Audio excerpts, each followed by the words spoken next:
Sigo mi viaje de trabajo en Madrid por un proyecto que estoy dirigiendo. Y ayer he tenido una de las mejores entrevistas que he tenido en mucho tiempo. Esta vez era con Visila Bococo, que si no la conoces es una emprendedora y CEO de varias compañías aquí en Estados Unidos. Y simplemente la conexión que pudimos establecer durante la entrevista. Y te estoy hablando de alguien que ha hecho decenas y decenas de entrevistas con canales grandes, con reporteros profesionales, que incluso ha aparecido en la revista Vogue. Así que he pensado que hoy sería una gran oportunidad para intentar hacer un repaso de qué normas tengo yo para llevar una entrevista. Desde la planificación, lo que hago antes de empezar una entrevista, la entrevista misma y un poco mis normas personales. Así que si estás conmigo en eso, pues vamos ahí. Empecemos con la planificación. Esto es todo lo que pasa antes de empezar la entrevista misma. Aquí lo primero que intentaré hacer después de haber contactado a la persona es tener una pre-entrevista con ella, sin cámaras. Porque es muy importante tener en cuenta que las cámaras es un objeto que cambia a muchísima gente cuando están delante. Por esto, antes de una entrevista es muy importante hacer todo lo posible para intentar saber algo de la persona y saber cuáles son los sís y cuáles son los nos. ¿De qué cosa podemos hablar? Si hay alguna cosa que no quiera que hablemos, si prefiere recibir las preguntas antes, si prefiere hacerlo todo natural. Ahí el tema es encontrar un poco el punto medio entre la visión que tenías tú y lo que está dispuesta a dar la persona. Y si por alguna cosa no puedes entrar en contacto con la persona antes, puedes buscar otras entrevistas que haya hecho. O si es alguien que aún no ha hecho entrevistas, intentar buscar entrevistas hechas a este tipo de persona. El mejor ejemplo que vi es si vas a hacer una entrevista a un granjero, intenta buscar otras entrevistas hechas a otros granjeros para ver un poco cuáles son los temas que orbitan alrededor de su campo. Digo campo, digo lo que hacen, no tanto...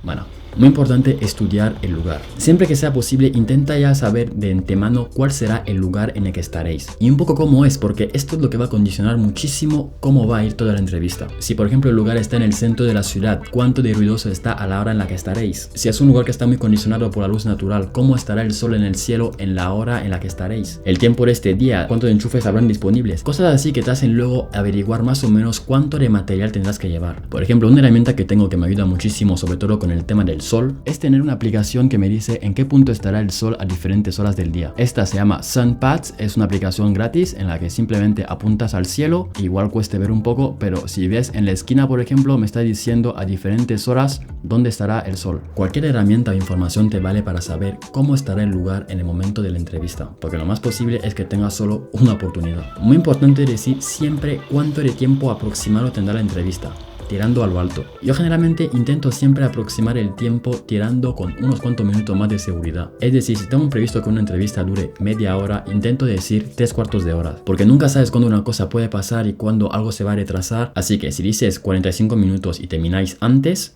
alegría que va, ¿vale? Esto sería la parte de planificación. Ahora vamos en la parte de antes de empezar la entrevista. Ahora tenemos todo planificado, ya hemos dejado el día, las horas, las condiciones y ya nos vemos el día de entrevista misma en el sitio. Obviamente si has planificado bien ya sabrás si necesitas maquilladora, peluquera o si necesitas alguna pieza de material para cualquier miembro del equipo. Y ahora que ya has terminado de montar el set con las luces y el sonido, toca a la persona posicionarse en el lugar. Aquí hay que asegurar los últimos retoques, es decir, asegurarse que toda la gente que esté en el sitio sepa que vais a empezar ahora, que estén cerradas las ventanas, que todo el mundo tenga el móvil o en modo avión o en modo silencio y posarlo sobre superficies blandas, no superficies duras. Asegúrate que tenemos agua cerca, asegúrate que ningún mobiliario, ningún objeto se irá a mover en mitad de la entrevista. Cosa que me lleva directamente al siguiente, que es involucrar a los miembros del equipo. Incluso en el momento en que ya has montado todo y tú veas todo bien, no tengas ningún corte en involucrar a la gente que te ha ayudado a conseguir el resultado final. No tengas ningún corte en tomarte un minuto en enseñar la imagen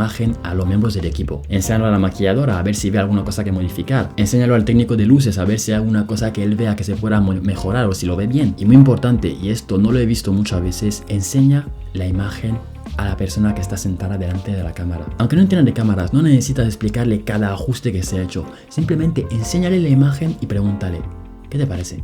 Ya está. De esta manera tienes a todo el equipo contento, a la persona contenta y más en confianza. Ahora, ya al momento de darle al play, es importante dejar la cámara grabar en todo momento. Yo, por ejemplo, esto lo habría puesto incluso antes de que la persona se siente, porque nunca sabes cuándo hay pequeños momentos que siempre se pueden usar para otras cosas o que se pueden usar incluso de tomas de relleno. Por ejemplo, imagínate que después de la entrevista que te servirá para un proyecto, tengas pensado hacer otro proyecto en paralelo de cómo se ha hecho. Pues siempre es bueno ver ahí a la persona sentada con las luces moviendo riéndose, ella observando qué está pasando y las voces de fondo diciendo esto o aquello. El tema aquí es nunca despreciar todo lo que puede ocurrir fuera del plan. Antes de empezar con la ronda de preguntas, recomendaría repetir las normas de la entrevista. Esto, aunque no funciona siempre es una cosa buena que hacer para asegurarte de que estéis en la misma línea. Por ejemplo, como hago documentales, una norma que casi siempre suelo decir es que la persona repita el principio de las preguntas. Es decir, por ejemplo, si le pregunto ¿cuál es tu nombre?, que no me diga directamente su nombre, sino que me diga mi nombre es. De esta manera sé que con esta frase tendré mucho más juego en colocarlo en edición,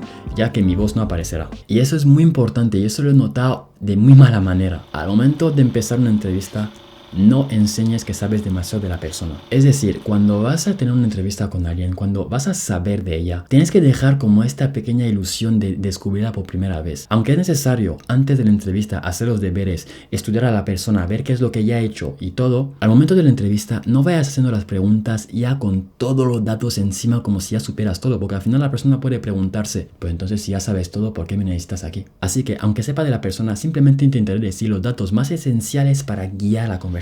Ahora, ya hemos terminado la introducción, vamos con la entrevista misma. Mi norma número 1 aquí es nunca cortar el contacto visual. Y esto ya lo dije en un video pasado. Intenta hacer lo más posible para tener todas las preguntas que quieras hacer estudiadas. Porque entiende que cuando tú estás en una entrevista con alguien, estás buscando a la persona. No estás buscando a una fuente de información en la que le haces la pregunta A y te da la respuesta A. Esto es vacío. Y será opinión de cara, pero para mí esto no termina de sacar todo el potencial que puede tener esta conversación. Es decir, yo cuando estoy en una conversación, me gusta que la persona que esté delante de mí esté presente. No que me haga una pregunta y luego mire al móvil, me haga otra pregunta y mire la hoja de papel. Obviamente, no siempre es realista. Y si algún día hay muchísimas preguntas, haz muchísimo esfuerzo, lo más posible para estar lo más presente que puedas. Porque cada vez que cortas el contacto visual y miras pregunta siguiente, ya no es natural, ya es artificial, ya es planeado, ya es cuadrado, ya es pregunta A, respuesta A. Como todo, empezar con un calentamiento. Ahora, siempre que no sea este el tema principal de la entrevista, recomendaría aquí empezar diciendo a la persona que haga una introducción breve sobre sí misma. Porque generalmente cuando se sienta, la persona entrevistada no termina de tener aún bien clara cuál será el camino que vais a seguir. Por lo que hazle entrar en confianza. Enséñala que te importa qué es lo que hay detrás de todo el tema que hemos venido a tratar. No creo que todas las preguntas tengan que ser relativas al tema. Velo así. Si una persona me da de su tiempo, acepta sentarse delante de mí y mi cámara y darme datos sobre ella misma o sobre un tema, me está dando de su tiempo. Y esto no tiene ningún precio. Así que un poco recuperando lo de antes, si vengo aquí para hablar de un tema en particular, no necesariamente significa que tenga que ser una secuencia de preguntas exactamente sobre el tema. De vez en cuando, para relajar un poco, si ves que el ambiente se está tensando o si ves que simplemente puede aportarle más valor a la pregunta siguiente, no temas en hacer alguna pregunta que no tenga tanto que ver con ello, siempre que no se salga demasiado. Valores seguros. ¿Qué y por qué? No creo que haya que dudar nunca en dejar algo de silencio, porque entiéndelo así. Generalmente cuando la gente se está expresando poco a poco, no lo hace si ya hay ruido por encima. Así que, por favor, de vez en cuando, cállate. Deja a la persona expresarse. De vez en cuando, aunque veas que ya ha terminado de hablar, deja un momento de silencio. A ver si sigue, a ver si está pensando en qué decir después, a ver si se le ocurre otra cosa que decir. Deja unos pocos segundos de silencio, no todas las veces porque si no luego parecerá raro y ahí no hay ninguna norma para saber cuándo hacerlo o cuándo no. Es cómo sientas tú el ambiente, observar y escuchar. Y esto ya como salvavidas, vete siempre con preguntas de socorro. Porque muchas veces lo que la gente no toma en cuenta es que depende mucho cómo va la entrevista de la conexión que logras desarrollar con la persona. Y ya sabemos cómo va, no somos nuevos en este juego. Hay gente con la que no logras conectar tan fácilmente como con otras. Por lo que si estás presente, observa la situación y ves que la entrevista va o empeorando porque se te van olvidando preguntas o porque hay algún tema que no había que tocar o por lo que sea, ten alguna pregunta de socorro bien memorizadas que aunque corten un poco la fluidez, te salven del paso. Porque lo último que quieres es llegar en un momento donde estás pensando ¿y ahora qué digo? Y ahora vamos con mis normas un poco más, digamos, personales. De la manera que tengo en entender un poco el ser humano, mi gran norma es nunca hagas a nadie lo que no te gustaría que te hagan. Por lo que para mí, siempre que puedo, siempre que dirijo yo, siempre quiero dejar claro que una entrevista no es un saqueo de información. Es, tú me das y yo a ti también. Claro, tiene que ser una conversación con sentido, tiene que ser una conversación que va en algún lado. Pero no tengas miedo de decirle a la persona de vez en cuando, ahora te voy a hacer preguntas, pero si tú me la quieres devolver o hacerme alguna, no dudes. Es un poco la idea. Esto es una manera para mí de crear un ambiente seguro donde la persona sabe que puede expresar, escuchar, dar y recibir. Y eso me lleva a la siguiente, que es no dudar en dar de ti. Porque si el tema aquí es crear un espacio seguro, incluso desde el momento de la planificación, no dudes en hablar un poco de ti. Siempre que no parezca narcisista ni fuera de lugar, intenta hacer entender a la persona quién tendrá delante, haciéndole preguntas o personales o generales o complicadas. Y bueno, esto ya estaba dudando de si ponerlo, pero sí, mira otras entrevistas. Mira entrevistas que se han hecho generales en diferentes ambientes, en amateurs, profesionales. Veo demasiadas cosas que se repiten demasiado. Y el tema es que para mí, si una entrevista es una conversación, ninguna conversación se parece a otra. Así que ¿por qué una entrevista tendría que parecerse a otra? Recuerda que lo que tú estás buscando de la persona que está delante de ti es el humano, no una fuente de información, que para eso ya tenemos a Google. Sé creativo, no dudes en poner algún elemento que igual no hayas visto antes. Por eso digo que lo primero que tienes que hacer es conocer a la persona y luego estar presente, porque lo último que quieres es empezar a hablar de cosas que no vienen a juego o que a la persona sinceramente ni fu ni fa. So ya, si os entendéis, si ves que a la persona le gusta cómo eres, no dudes en poner un poco de ti. Yo soy una persona que puede estar seria en un momento, juguetona en otra y luego pensando sobre la vida y las galaxias. Así que siempre que sea posible, nunca dudo en poner un juego de por medio. O si no, cambiar mi registro de preguntas de ¿qué pasó? A ¿qué pensaste?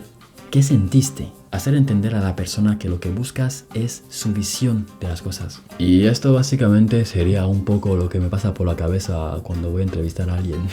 Primero, intento decir siempre a la persona que nunca quiero que sea tratado como una entrevista. Quiero que sea una conversación. Quiero que hablemos. Ya. Recuerda eso siempre. Lo que estás buscando es al humano.